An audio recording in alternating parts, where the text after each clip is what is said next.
은혜 받을 하나님의 말씀은 시편 65편 1절에서 13절까지의 말씀입니다. 시편 65편 1절에서 끝절까지의 말씀 찾으셨으면 교독합니다. 제가 먼저 했습니다. 하나님이여 찬송이 시온에서 주를 기다려오며 사람이 소원을 주께 이행하리이다. 기도를 들으시는 주여 모든 죄가 주께 나오리라. 죄악이 나를 이기었사오니 우리 죄가를 주께서 사하시리이다. 주께서 택하시고 가까이 오게 하사 주의 뜻에 거하게 하신 사람은 복이 있나이다. 우리가 주의 집 곧 주의 성전의 아름다움으로 만들었다리이다. 우리 구원의 하나님이시여 땅의 모든 끝과 먼 바다에 있는 자의 의지할 께서 의를 쫓아 영원하신 일로 우리에게 응답하시리이다.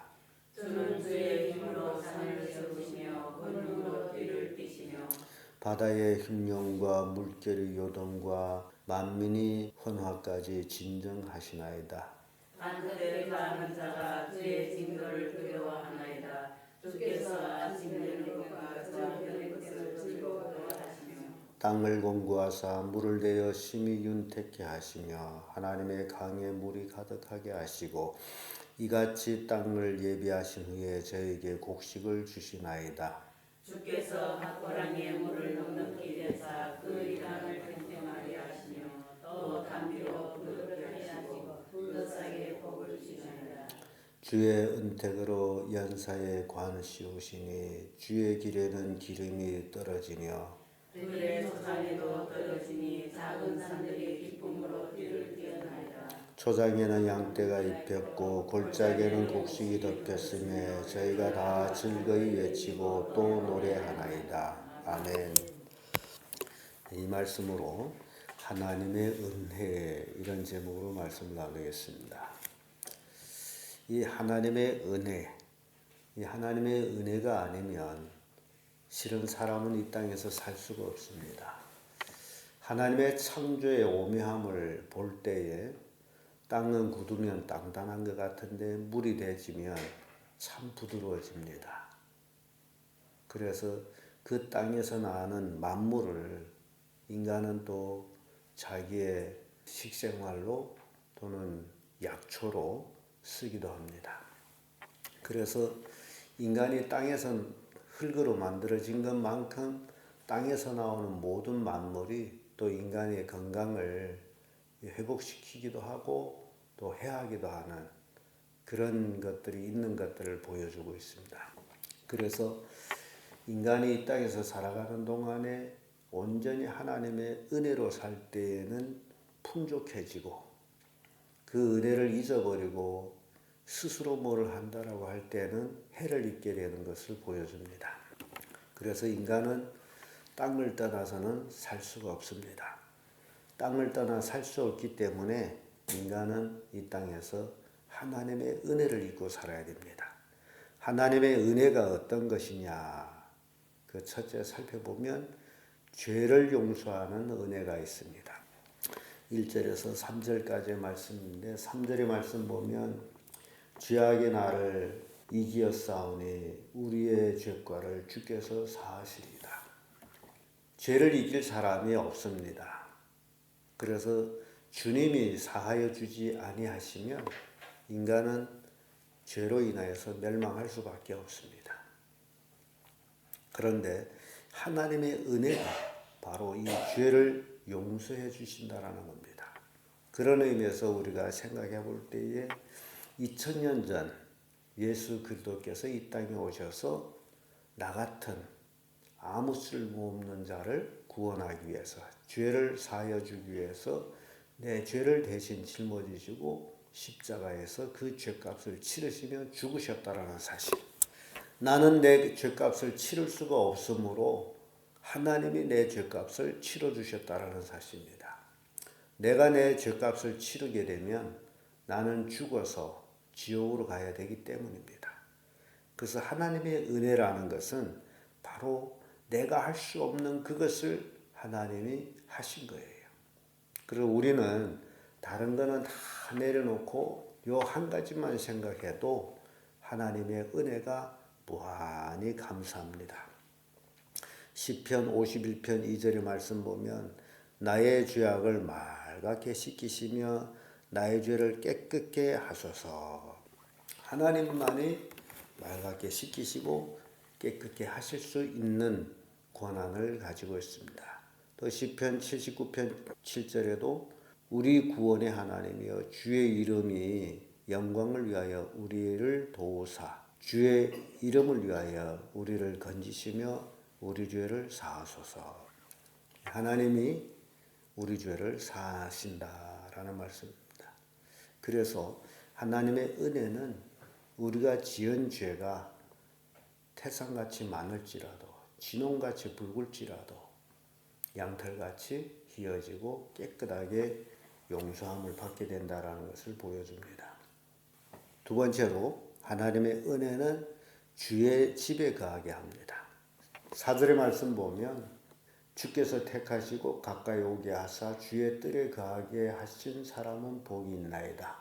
우리가 주의 집 곧 주의 성전의 아름다움으로 만족하리이다. 거하는 장소를 얘기합니다. 사람이 어디에 거해야 만족하고 행복하고 기쁘냐라는 얘기예요. 사람은 발이 자기한테 붙었다라고 해서 자기 가고 싶은 데를 갑니다마는 그러나 그 가는 곳이 어떤 곳이냐에 달려가지고 행복할 수도 있고 또는 화를 받을 수도 있습니다. 그래서 사람이 있어야 될 곳은 주의 집입니다. 하나님의 집. 하나님의 집에 거하는 자가 복이 있습니다. 시편 84편 4절의 말씀 보면 주의 집에 거하는 자가 복이 있나이다. 저희가 항상 주를 찬송하리이다. 복 있는 자가 어떤 자냐? 주의 집에 거하면서 항상 주를 찬송하는 자. 그래서 우리 그리스도인들이 그 찬송이 늘 입에서 흥얼흥얼거려야 됩니다. 늘 찬송이 나와야 돼요. 근데 우리 그리스도인들이 잘못된 삶을 산다면 찬송이 나오지 않습니다. 늘 집에서 세상 텔레비전만 보게 되면 이 본다라는 게 굉장히 조심해야 될 것은 사람이 눈으로 보는 것이 머리에 기억이 됩니다. 머리에 기억되면서 그것으로 인해 가지고 사람이 좌우를 당하게 됩니다. 그것이 진실이냐 그렇게 이제 기억이 되기 때문에 그래서 무엇을 보느냐가 굉장히 중요하고 볼 때도 봐야 될 것, 보지 말아야 될 것 스스로 가려야 됩니다. 그게 사람의 지혜예요. 텔레비전에서 나오는 것이라 해서 다 좋은 것이다 그렇지를 않습니다. 우리 영혼이 망가집니다. 그래서 우리 그리스도인들은 볼 거 보고 보지 말 걸 보지 말고 들을 거 듣고 듣지 말아야 될 거 듣지 말아야 되는 그런 지혜가 있어야 됩니다. 또한 그런 의지가 있어야 돼요. 그래서 우리 그리스도인들은 주의 집에 거해야만이 항상 주를 찬송합니다. 마귀 집에 거하게 되면 찬송할 수 없겠죠. 마귀를 찬양하게 되겠죠. 그래서 여러분 스스로 정말 내가 하나님의 은혜 가운데 거하고 있는지 나는 참으로 하나님의 집에 거하여서 항상 주를 찬송하고 있는지 이런 것들을 신앙생활하는 과정에서 스스로 생각해 봐야 됩니다. 찬송이 나오지 않으면 스스로 억지로라도 찬송 흥얼거려야 됩니다. 그래야 우리의 삶 속에 마귀의 공격이 지나갈 수 있습니다. 시편 27편 4절을 보면 내가 여호와께 청하였던 한 가지 일 곧 그것을 구하리니 곧 나로 내 생전에 여호와의 집에 거하여 여호와의 아름다움을 앙망하며 그 전에서 사모하게 하실 것이라. 이게 생전에 구하는 것이 있는데 청하는 것이 있는데 그것이 바로 하나님의 집에 가는. 그러니까 이거는 인간적으로 구해서 이루어지는 일이라는 것을 보여주고 있습니다. 내가 저절로 하나님의 집에 거하겠지 그게 아니고 하나님의 집에 거하는 삶을 구하고 그렇게 살아가는 삶이에요. 그래서 매일매일 우리의 삶, 우리 가정이 하나님의 집이 되도록 그렇게 만들어가는 것이 우리가 할 일이라는 겁니다. 우리의 삶이 잘못됨으로 인해서 내가 거하는 집이 마귀 집이 될 수도 있고 하나님의 집이 될 수도 있고, 내가 거하는 집이 하나님을 찬양하는 집이 될 수도 있고 마귀를 찬양하는 집이 될 수도 있다라는 겁니다. 그거는 바로 각자 자신의 삶을 통해서 그렇게 된다라는 겁니다. 그렇기 때문에 주의 집에 거하기를 원하는 것은 자신의 소원이에요. 그렇게 소원하면서 그렇게 살아가는 거예요. 그래서 교회만 와서 신앙하는 척 하는 게 중요한 게 아니고 바로 내가 살고 있는 집, 내가 살고 있는 집이 천국이 되어야 됩니다. 그게 바른 신앙이에요. 그래서 하나님의 은혜는 주의 집에 거하게 하신다. 그래서 우리는 그 은혜 가운데 살아야 합니다. 하나님 은혜가 넘쳐나게 되면 우리 입에서는 절로 찬양이 나오게끔 돼 있어요. 끝으로 하나님의 은혜는 물질의 복을 주십니다. 8절에서 13절까지 쭉 말씀 보게 되면 아주 기가 막힌 축복의 말씀이 있습니다. 9절에 이런 말씀이 있죠. 땅을 건고하사 물을 대어 심히 윤택케 하시며 하나님이 강에 물이 가득하게 하시고 이같이 땅을 예비하신 후에 저에게 곡식을 주시나이다. 주께서 밭고랑을 물을 넉넉히 대사 그 이랑을 평평하게 하시며 또 담비로 부드럽게 하시며 그 싹을 복주시나이다. 주의 은택으로 연사에 관시우시니 주의 길에는 기름이 떨어지며 들의 초장에도 떨어지니 작은 산들이 기쁨으로 띠를 띠었나이다. 초장에는 양떼가 입혔고 골짜기에는 곡식이 덮였음에 저희가 다 즐거이 외치고 또 노래하나이다. 시편 기자의 시로의 이런 그 고백이 참으로 기가 막힌 고백입니다.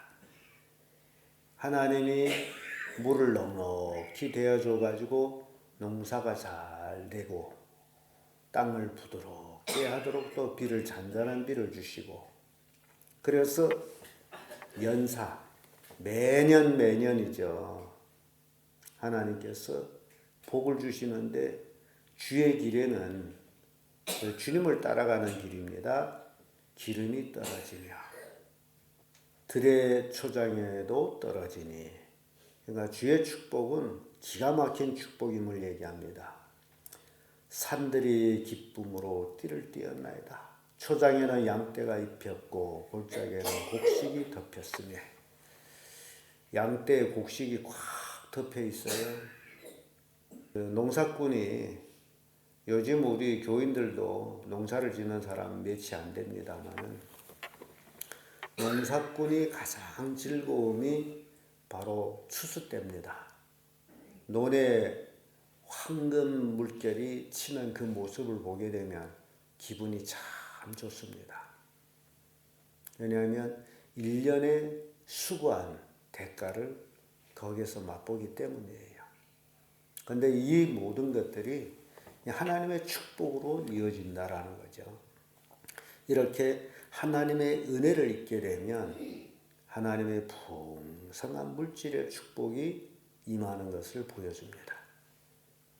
그래서 내가 노력해야만도 하지만은 그보다도 더 중요한 것은 하나님의 은혜 안에 있는 것이다. 하나님의 은혜 안에서 살아갈 때에 하나님의 주신 그 물질의 축복, 들에는 양떼, 고래는 곡식, 오곡백과가 넘실거리는 그 축복. 우리 인간은 먹고 살아야 되기 때문에 곡식이 풍성한 축복이 얼마나 큰 축복인지를 우리에게 교훈하고 있습니다. 시편 68편 9절에 하나님이여 흡족한 비를 보내사 주의 산업에 곰핏할 때에 경고케 하셨고, 하나님이 흡족한 비를 보내사 풍성하게 하셨다는 얘기죠. 레위기 26장 4절로 내가 너의 비를 그것이 후유로 주리니 땅은 그 산물을 내고 밭은 수목은 열매를 맺을지라. 그래서 이 물산의 축복, 물질의 축복은 하나님이 주시는 것이다라는 것을 분명히 기록하고 있습니다. 또 성경에는 우리에게 재물을 얻을 능을 주셨다라고 얘기합니다. 그래서 인간은 자기 능력으로 사는 게 아니에요. 하나님의 은혜로 삽니다. 그래서 이 하나님의 은혜로서 감사하며 살아갈 수 있는 그런 삶이 되어야 돼요. 내가 하는 산업이 하나님의 은혜로 풍성해지도록 하는 겁니다. 그래서 시편 65편을 통해 가지고 하나님의 은혜가 어떤 것인지를 우리에게 교훈하셨는데, 하나님의 은혜는 죄에서 용서받게 하시고 주의 집에 거하게 하시고 풍성한 물질의 복을 주시는 것이다. 이것이 하나님의 은혜다. 이걸 깨닫고 살아가는 성도들은 늘 하나님께 감사하며 하나님을 찬양하는 삶을 사는 것이다 라는 교훈을 주고 있습니다. 기도하겠습니다.